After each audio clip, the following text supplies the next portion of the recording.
In this episode, Derek encounters an unslidable car,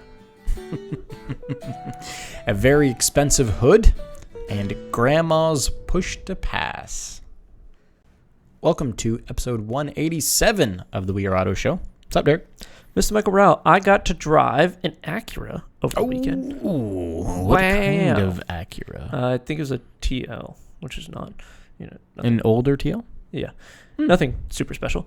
But the reason I want to talk about it is because I took it to a gravel road. I had a buddy. Yes. And I was explaining to him that he should know how to counter steer and how to handle the car in the case that it gets sideways.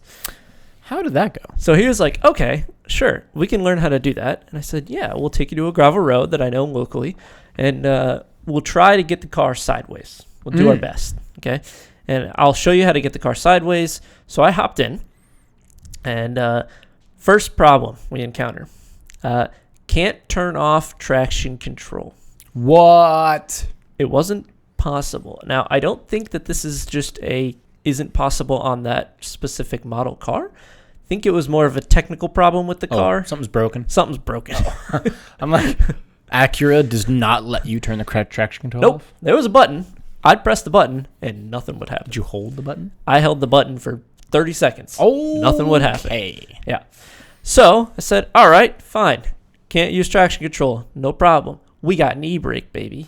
Oh, yeah. Turns out that didn't work either. What? I don't know. Something was really wrong with this car. Because when I cranked the e-brake all the way up, you'd see the little red icon show up on the dash. Yeah. So it knew that it was triggering the e-brake. It didn't do a damn thing. Nothing. There was no stop at all. You could get out and push the car. What? I had never seen an e-brake that gave me feedback on the wire, but didn't actually apply any brakes in the rear. So I don't know. Maybe the brakes were broken in the rear or something. I had no way to slide this car. I could not slide the car. So if I tried to pitch it into a corner really, really hard, the traction control would kick in and it'd bite on the front and it wouldn't slide the car. Yeah, traction would just step and say, no. Right. So I couldn't get the rear to rotate. If I pulled the e-brake, nothing would happen because the e-brake was completely broken. I had no way to slide the car. So, what was it, an all-wheel drive TL or a front-wheel drive TL? Front. You know the solution. Get the trace? Yes, sir. You know the solution. I didn't have the time to go to McDonald's and order 2 meals and steal the trays. You know the solution. The solution is get the McDonald's plastic trays. Oh, but actually, no. That wouldn't do anything. No. Because the handbrake doesn't work. Right. So you would lock the handbrake, and you would just drive off of them. You're right. There was no way to slide this car, which is very unfortunate. So how do you slide a front-wheel drive car that you can't turn the traction control off and you can't engage the emergency brake? I don't know. Is there a way possible to do that? I don't know, but you know what? You should go try. I kind of want to. Go try. See if you can, because I was unable to. I didn't try super hard, but I definitely pitched it into a couple corners with some speed and tried to get it to get... Nope, nothing would happen. It would just grip in the front. Literally, the only way I can think about it would be with a skid pad. And do what? Because the traction control is going to limit your front. 1,000,000 miles an hour. Just crank the wheel sideways? As hard as you can. I wasn't going to do this. It wasn't my car. So I wasn't going to do that with someone else's. Maybe dab the brake while you do it. Yeah, you could get the weight transfer, I guess. Yeah? I feel like it's possible, but I wasn't able to. And I'm very curious if you could try to get one. Try to get your car sliding on some gravel. With keeping all the goodies on and no e-brake. Well, the problem is I don't. Because anytime I'm on gravel, my finger immediately goes to the traction control button, immediately turns it off. I embody my inner Colin McRae. Right. And then my handbrake is fully functional about every 8 seconds. Uh-huh. And even if it's a straight road, I don't care. No. I'm going sideways down the straight road. Yes. As a matter of fact, when we were at a wedding, like a month or 2 ago, it was a dirt road to get to the venue. It was just a long, straight dirt road. And someone was following us. And they're like, "We having problems?" I was like, no. I was just pretty much slaloming down the road, just back and forth and back and forth and back and forth. And then when I pulled out, I looked at my mirror and just saw my lovely tire patterns going down the road. And I got to admit, it looked like two people were skiing. Yeah. They were just perfect slaloms all the way down. It was fantastic. That's exactly how it should be. If you're on a gravel road and any kind of dirt or gravel, loose surface, and you don't immediately start to try to slide the car, are you even a car guy? No. Like, unless you have an Acura that prevents you from sliding the car, in which case you can be a car guy. You just can't have fun with it. It was weird. It was really odd. That's horrible. So it was really odd. Here's the question. Should we get something easily slidable just for fun? Certainly. Well, I took him in the BRZ. Did you? That slides. Oh. That slides very well. Yes. Yes. That's And all we did that a lot of car's sliding. designed to do. Yes. Did you get him to drive it? No. He can't drive a manual, can he? No. Damn. Yeah. So he had to be passenger. Damn. But he understood the point, and I was showing him with the e-brake too. I was clutching and cranking the e-brake, just getting the car to slide as if it was a front-wheel drive car. Yeah. So I was like, if your car worked, this is how you would do it. But if your car works, but it doesn't. that was about all I could do. That's a shame. It was weird. I had never been in a car that I couldn't get it to slide. It was odd.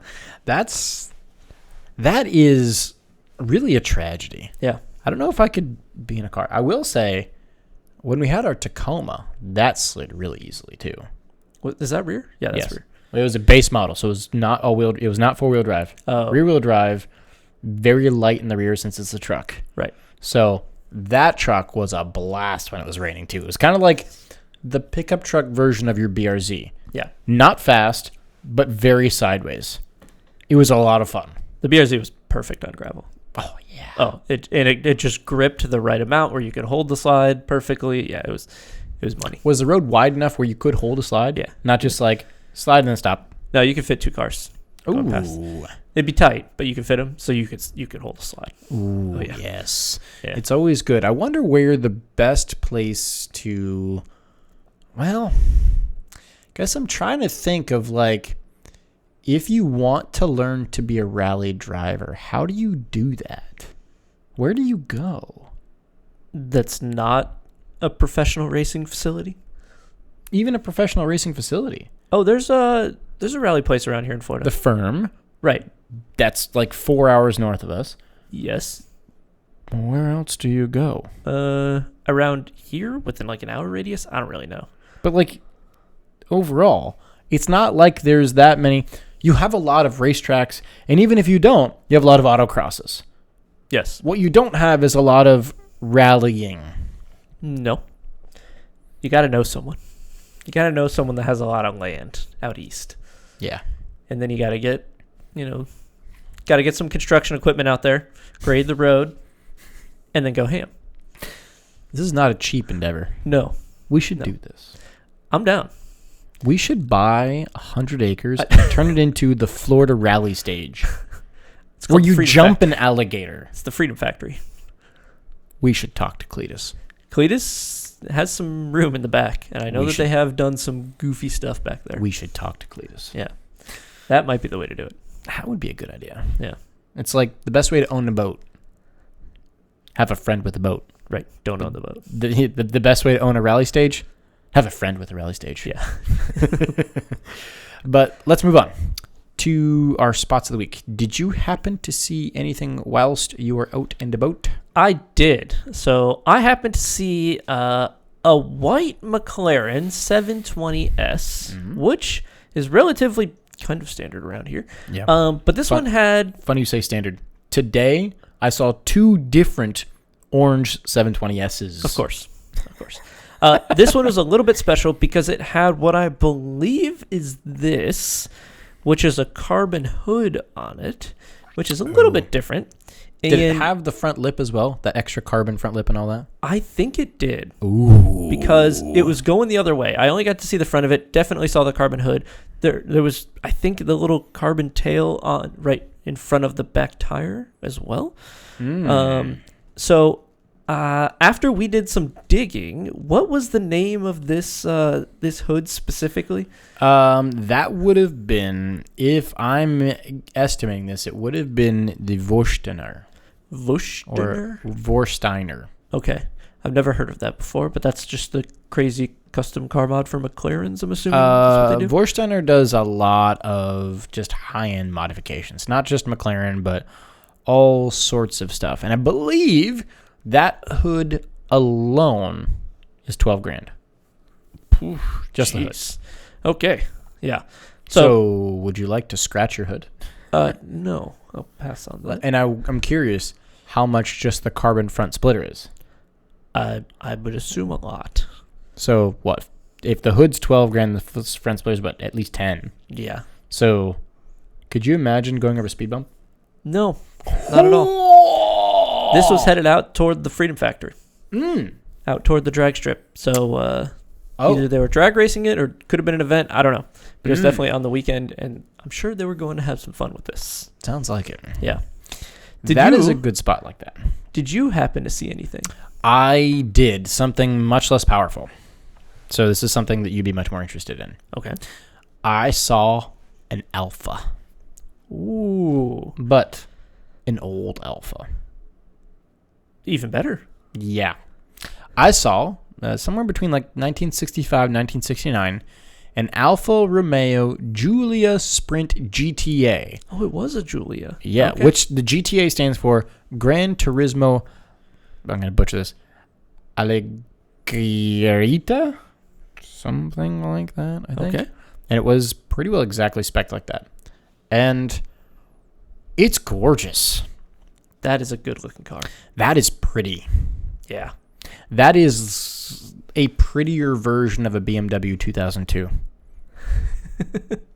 Is that basically what that car was? Kinda. Okay. It's so pretty. It's so pretty. Let me find a picture of a BMW 2002 so that you know what I'm talking about. So I would say that is just a stunning piece of kit. It's so good. It's just so good. Let me give you a link to the 2002. So I didn't know that the Giulia was also back in the day, back in this time. So I know that they have the 2019 to 2023 Alfa Romeo Giulia, I think. Yeah, the Giulia, that's in European markets. We don't get the Alfa Giulia here. Oh, we get okay. Yes, we do. Pardon me. Oh. Yes, we do get the Giulia. What am I thinking? What am I thinking, Michael? Yes, we get the Giulia here. And then this is the old version of it, right? The OG Giulia, yes. This was the original Giulia, but it was the GTA, so the Gran Turismo Allegrita, something like that. Really, really interesting little car. It was essentially a racing car for the road, right? This was like the Italian GT3 RS. They did a new version of the GTA with the current model car, which is a stunning thing. It's just insane. We don't get it in the States, though. Okay, that's the one. This old one did give you an inline four-cylinder, so small little engine. You did get about 170 horsepower, so a lot of horsepower out of that little engine from the 60s. 170? And think about that. That's my point. Wow. A 1960s American V8 was 170 horsepower. Yeah. In Italy, you get 170 horsepower from a 1,500, almost 1,600 cc four-cylinder. It's like 1.7, 1.6 liter. Yeah. Yeah. Holy It's moly. so small. Wow. But the best part about this is the curb weight. What might that be? 1,630 pounds. Really? It was that light? About 1,500 pounds. Well, obviously, 1,600 pounds. Wow. So a couple buddies could pick that up. Yeah. Yeah. So, like, your lunch dictates your speed. Yeah. That's one of those cars Do you order a salad and a soup, or do you order a burger? You feel a passenger. Yes. And you may need a passenger as a ballast. Maybe. Yeah. Yeah. To get you to corner evenly, Right. you might actually need a passenger as a ballast. Uh-huh. Wow. Such That's a cool car. thing. Where'd you see that? It was actually going down one of our big roads, Fruitville, but I was out east. Yep. So I think he was out for a drive. Nice. That might actually be my favorite Alfa. Yeah. Like, I didn't really know much about it until I actually started digging. It might be my favorite Alfa. I don't know a lot about Alfa, so. I mean, the modern Alphas are fine, but they don't look like that. No, there's heritage there. That's pretty. The modern ones, not the same. The modern ones are fine. They are, but they're not. But they're not that. No. They don't weigh 1,600 pounds. Right.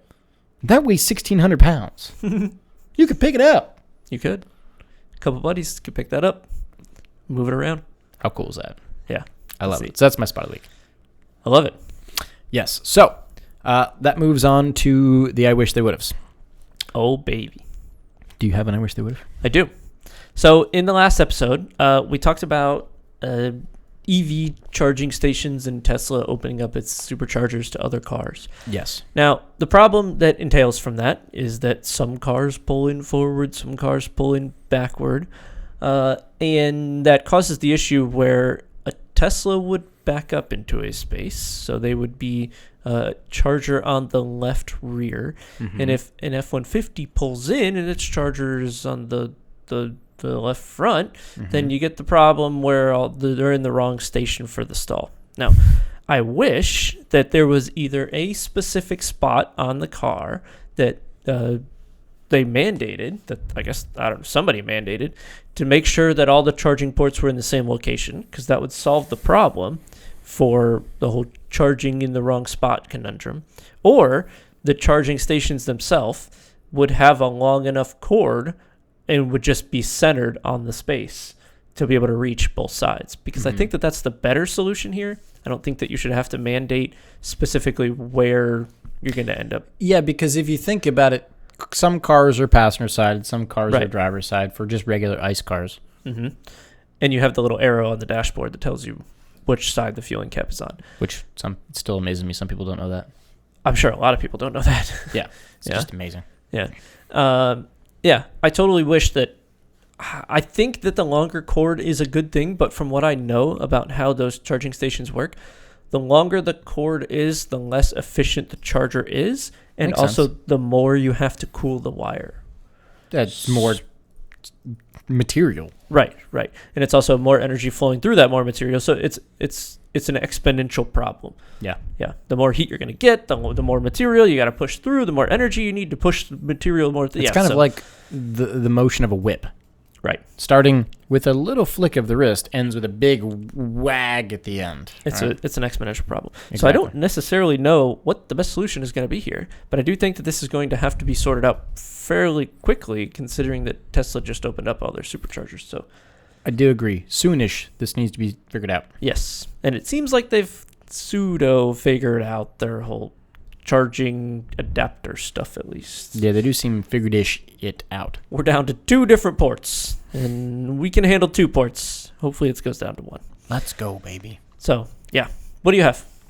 I wish that streetcars had like a push-to-pass feature. Oh, no. Oh, no. Let me just open my DRS wing real fast, guys. The GT3 RS has it. I know. It has DRS. Certain cars do. It has a drag reduction system, but I want that available on a Corolla. Yes. Yeah, because Grandma needs that. Yes.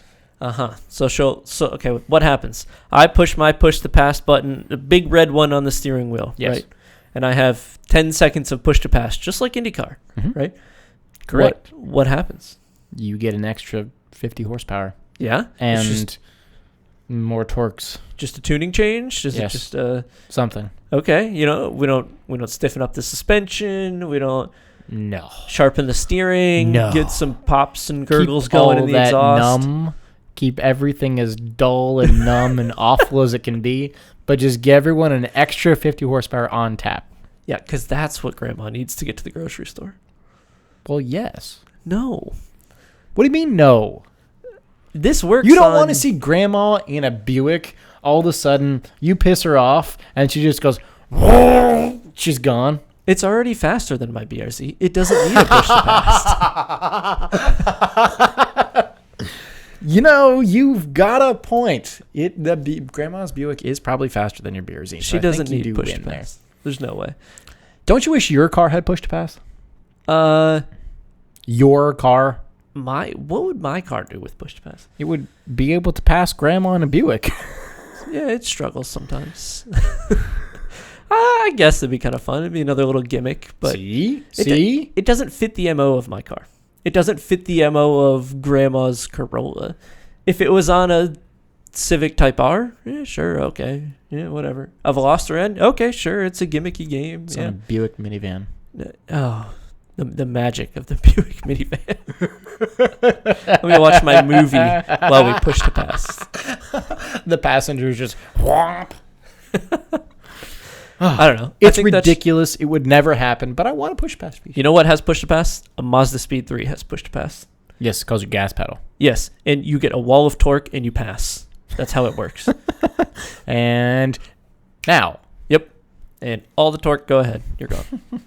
That's the closest you're going to get to push to pass. It's ridiculous, but I want one. So, you got anything else for episode 187? Nope. It's going to wrap us up then. Thanks so much for watching and listening. If you're watching on YouTube, please leave a thumbs up and drop a comment on the video.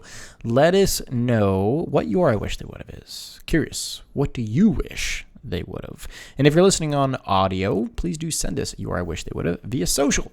Facebook is We Are Auto, Instagram is We Are Auto _, YouTube is We Are Auto, and our website is weareauto.io. So thanks again. Catch you guys on the next one.